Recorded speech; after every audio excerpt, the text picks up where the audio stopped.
Hello, everyone. I'm David Carter, and today I'm going to be talking about striving for greatness. Um, Striving for greatness for me is working your butt off for something greater than yourself. Um, this is one of the reasons I like LeBron James is because he's working hard for something bigger than himself. There's this bigger idea out there. That he's not just living a mediocre life, but he's living an extraordinary life. The hand goes up there because that's big. And another player that really stood out to me in sports was J.J. Watt. I'm not too big of a football guy, but I looked up I saw an interview with him on ESPN, and he's very interesting. A defensive lineman for the Houston Texans, just signed, I believe, a $110 million contract, 51.8 million guaranteed. I want to say it's over 5 years. I could be wrong in that, but I was watching an interview, and he just seemed very clear of what he wanted to be. Um, After his first game with the Texans or something, or when he signed the contract, he said, "I don't want to be the guy who gets all that money and shuts down. Um, he wants to be reliable to people. He wants to care for the world." And the interview was very interesting. He said, I want to be the best at what I'm doing. I want to be great at what I'm doing. I want to prepare in the off season for what I love to do." That for me really struck me as something beautiful, something majestic. Because look, he's putting himself out there. He's working hard on his goals, but he knows that he wants to be one of the best out there. And I've heard some people saying he's one of the best DLs ever to play the game. We have to wait and see by the end of his career, but right now it seems like he's doing a good job. I'm no expert in football, but um, I do know that football is cool to watch. Um, but just strive for greatness. You want to strive for something bigger than yourself because it's easy to stay low key and not want to go for something big. But I like to encourage people to work hard, to do what they love to do, to go that extra mile, to run that extra 10 feet. You want to get there. You have your heart. Your heart's carrying you out there. See, for me, school right now, my dad's paying for my college. If I don't work my butt off and get a high GPA, I'm letting him down. I'm letting my brother down. I'm letting my mom down. That's one of the reasons why I have a passion for what I love to do, is because I don't want to let people down. I don't even want to let myself down. Saturday mornings, I'm doing this thing with Canyon Kids at GCU. We basically get kids from around neighborhoods here at Grand Canyon University. They're underprivileged, so the communities around here aren't so nice. So we meet up with them and try to be inspiration in their lives. And this Saturday, I was the first time doing this. I led a Bible story on the Tower of Babel, and I was really passionate. I was into it.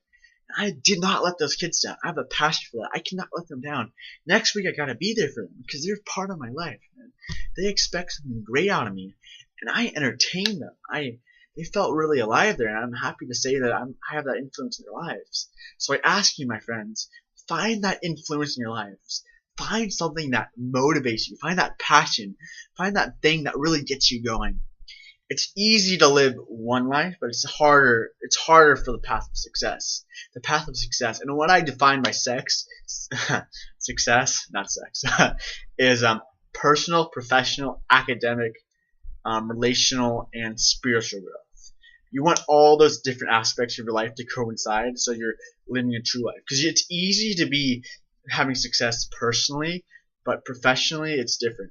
You want to have success in all areas of your life so you can be a well-rounded person. I'm thinking about starting a club here in GCU called Strive, which is striving for greatness and striving for success in all areas of your life. But really, when I talk about success, it relates to a happy feeling, a place of comfort. For me, success is sitting my butt down, working hard, and saying I'm a badass. That's what I think of success. Like sitting down, feeling good about yourself, not cocky, but feeling happy about who you are, and you realize you did something great. You feel like you made a difference in someone's life. Saying, I like what I did. This is really cool. I feel good about myself. I made a difference. And when you say that, that's when you feel happy. That's when I feel good.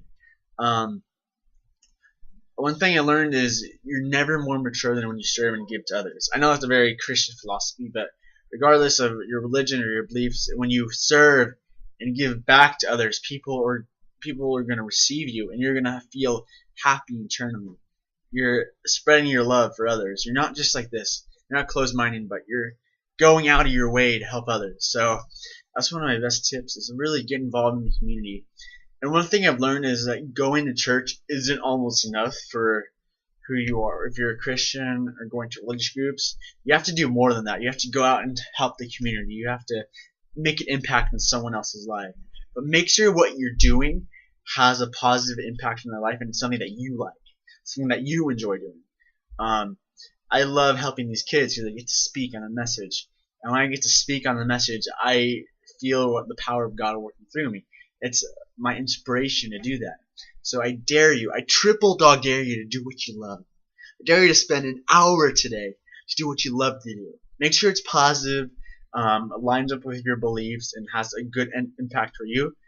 But you gotta do something great. I don't want to come across as mean when I say this, but you're not doing the greatest if you're not following your love, your passion. And when you're following that passion, life just seems so much easier because you want to work hard at what you're doing.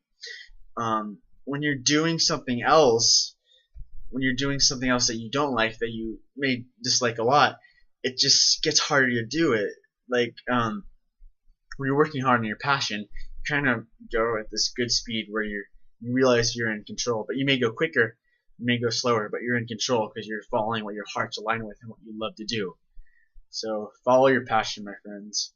Will Smith once said it. I don't remember what exactly it was, but it was like, if you had to choose between being a singer and a dentist and